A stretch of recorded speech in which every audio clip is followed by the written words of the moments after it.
quittezlequebec.com. On jase ici aujourd'hui avec Éric. On est à Bali, en Indonésie. Grosso modo, je vais mettre ça bien simple. Éric, parle-nous de toi. Ça fait combien de temps que tu es ici? Qu'est-ce que tu fais ici? Comment ça fonctionne? Puis je vais trouver des questions à partir de ça. Go! Bonjour tout le monde, je m'appelle Éric Ayat, je suis établi à Bali depuis 2019, je suis arrivé avant la pandémie et je suis ici à temps plein, donc ça fait 5 ans. Depuis 2015, je venais toujours pour visiter l'hiver québécois, l'hiver montréalais.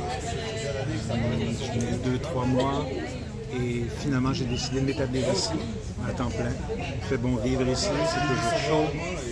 Même en saison sèche, des fois il fait 20 degrés, je me mets une petite laine parce que je commence à être vivre ici.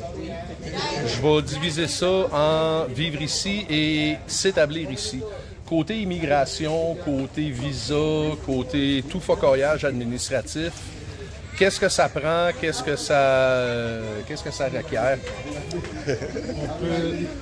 Lui, il faut pas l'écouter. Lui, c'est un Français, fait que vous pouvez rire de lui. Côté immigration, on peut venir avec un visa qui s'appelle le visa business qui dure 6 mois. Il faut le renouveler à chaque 6 mois. Dans ce cas-ci, il faut sortir du pays, faire un visa run qu'on appelle. On va à Singapour parce que c'est le vol le moins cher. Ça prend le moins de temps. On peut le faire en une journée. Moi, j'ai décidé d'avoir un KITAS qui me permet de pouvoir avoir des propriétés. Et j'ai 2 villas au bout. Donc, ça me prend le KITAS d'investisseur. Pour le KITAS d'investisseur entre nous, on regarde uniquement, en général, c'est 1 million d'investissements, mais je n'ai pas cet argent-là. Alors, il y a des agences qui permettent d'avoir ce visa d'investisseur sur leur propre aile. Alors, eux, ils fournissent le capital. On a le KITAS, il faut payer par contre. C'est assez onéreux. On n'a pas le KITAS pour sauver de l'argent. Ça c'est clair, mais ça permet de rester 2 ans et ça permet d'avoir un numéro de taxe payé, c'est avoir la résidence fiscale. Bref, être legit ici. Voilà. OK. Dépenses de la vie de tous les jours. Loyer, compte, facture. Si on veut vivre comme un Européen, un Nord-Américain, c'est possible, ça va coûter très cher. Et les produits importés ici coûtent extrêmement cher, mais si on vit comme un local, dans des endroits qui sont plus locaux, belle maison, même si on parle que d'une chambre avec petite piscine privée, on peut avoir quelque chose pour moins que 1000 $ canadiens par mois. Quand on paye à l'année, ça coûte encore moins cher et souvent, c'est des contrats de 2 ans.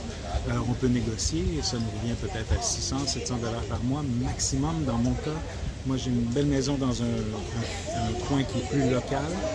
C'est moins de 300 $ par mois que ça me coûte, plus électricité, etc., d'autres frais. Ça a l'air de quoi? Ça a l'air d'une maison 5 pièces, 2 étages. C'est gigantesque. C'est pas une maison. Non, mais ce que je veux dire en termes, par exemple, de facture d'électricité. 100 $ par mois. Plus parce que la climatisée, bien entendu, c'est ici, la grosse dépense, c'est l'électricité.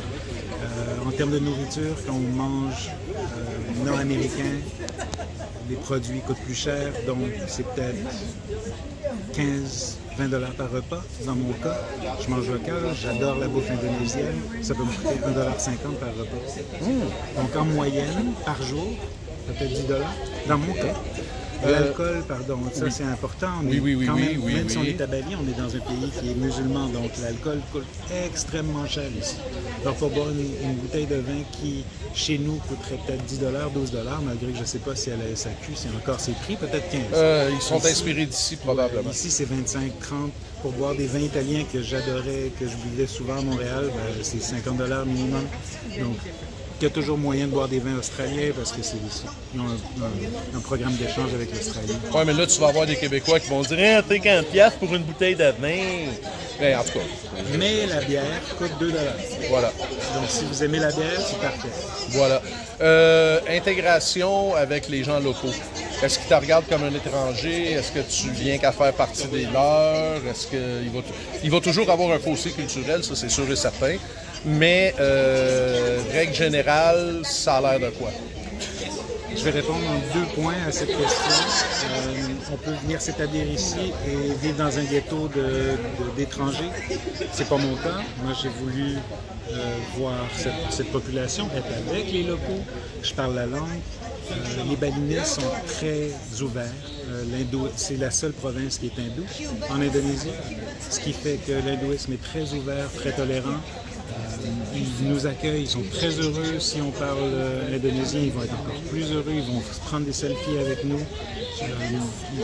Ils aiment beaucoup l'intégration. Si nous, on fait l'effort, ils adorent. Excellent.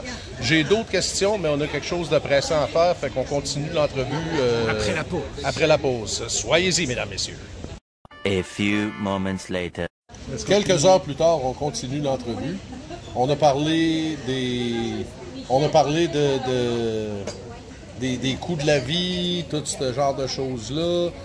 Toi, tu es marié avec une Indonésienne ici? C'est bien ça. C'est bien ça. La question que j'aurais, c'est retournerais-tu au Québec demain?